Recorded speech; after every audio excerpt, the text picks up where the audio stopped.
好，今天我们要 review 的就是这辆 S2000。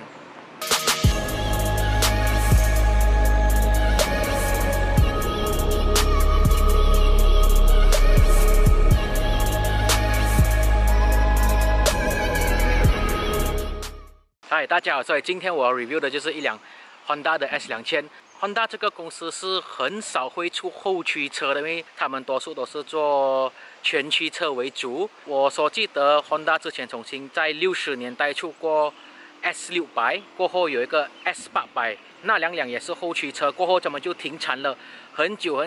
一直到了大概2000年，他们才推出了这个 S2000，所以这个算起来是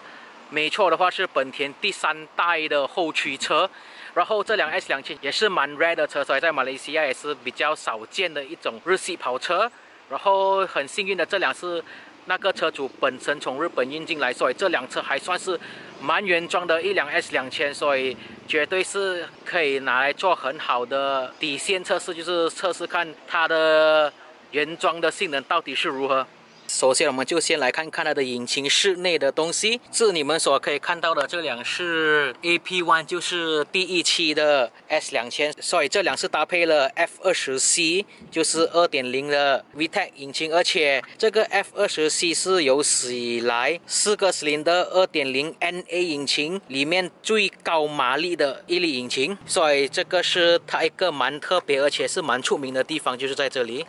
大家，所以我们多少讲这个引擎的座位一下。你们所看到的话，这个引擎其实是坐在这个前面的 suspension tower 的后面，所以这种 setup 类叫做 FMR， 就是 front mounted mid engine rear wheel drive。我们怎样讲它是 mid engine 类 ？mid engine 就是所谓就是它的引擎是坐在前面的 suspension tower 后面跟后面的 suspension tower 之前，就叫做 mid engine。所以这种 setup 还有什么车用类？我所知道就是 S2000 现在用这 RX-7 也是用这样的 setup， 跟 BMW 的 M3。然后之所以还有什么后驱车用这种 FMR setup 的话，我还要多少做一点研究。我现在所想到是这3款车。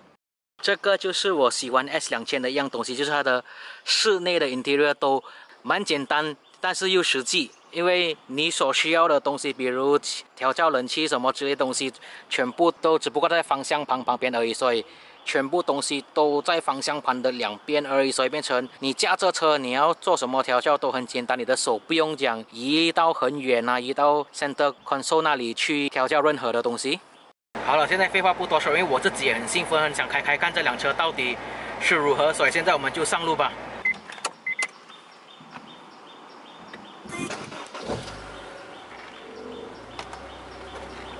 好了，所以现在就开始上路了，所以我们就开始试试看这辆 S2000 的力量吧。VTEC kick in 哟！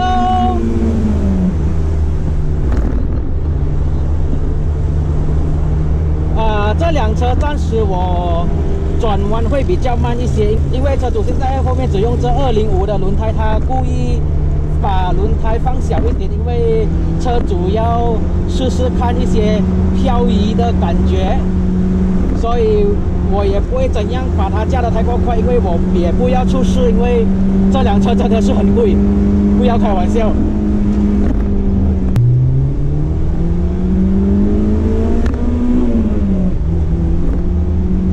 好了，现在我们就快速一点进弯看看。我是觉得它的尾巴还好因为我现在这样踩着油过它都没有一点 oversteer 的感觉都没有，它车还是蛮 neutral 的。所以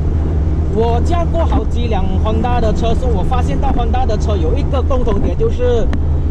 Honda 的车驾起来它都会给你那种感觉，讲它的4粒轮子都一直在咬着地的感觉，所以开起来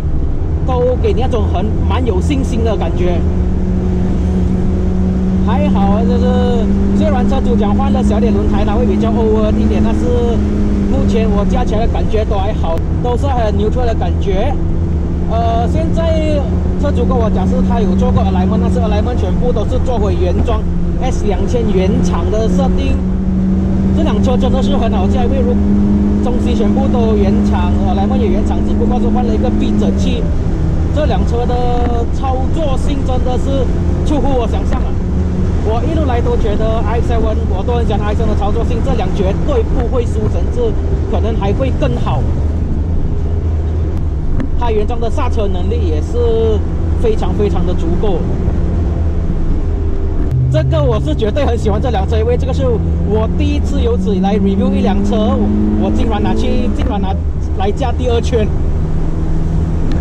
还好啊，我觉得没有严重的偶尔啊，就是很好啊，都很 neutral， 不像车主跟我讲的会那么容易 oversteer 出来，因为我现在也油门差不多踩完了，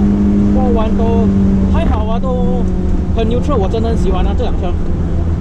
而且它的力不会像那些涡轮增压突然间一来到它会冲到很严重，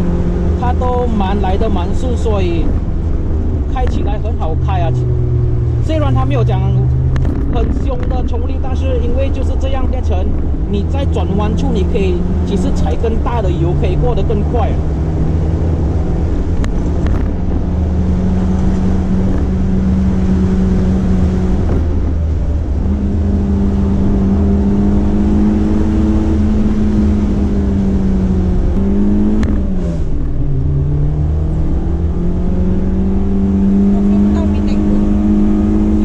因为它是海运带。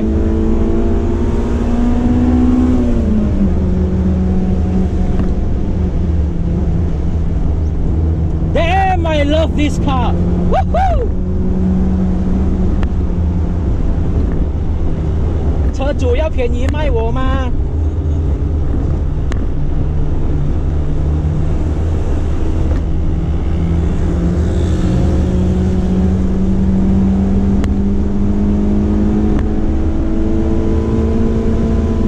？I really love this car.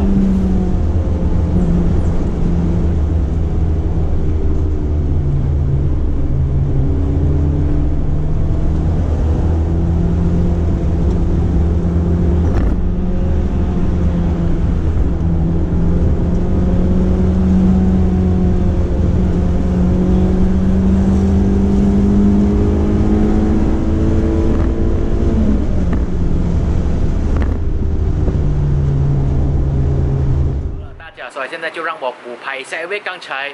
在那里驾完了那个 S2000过后，我就很兴奋，就跟车主分享我对他的车的感想之类东西，所以就谈得很兴奋，到结果就忘了拍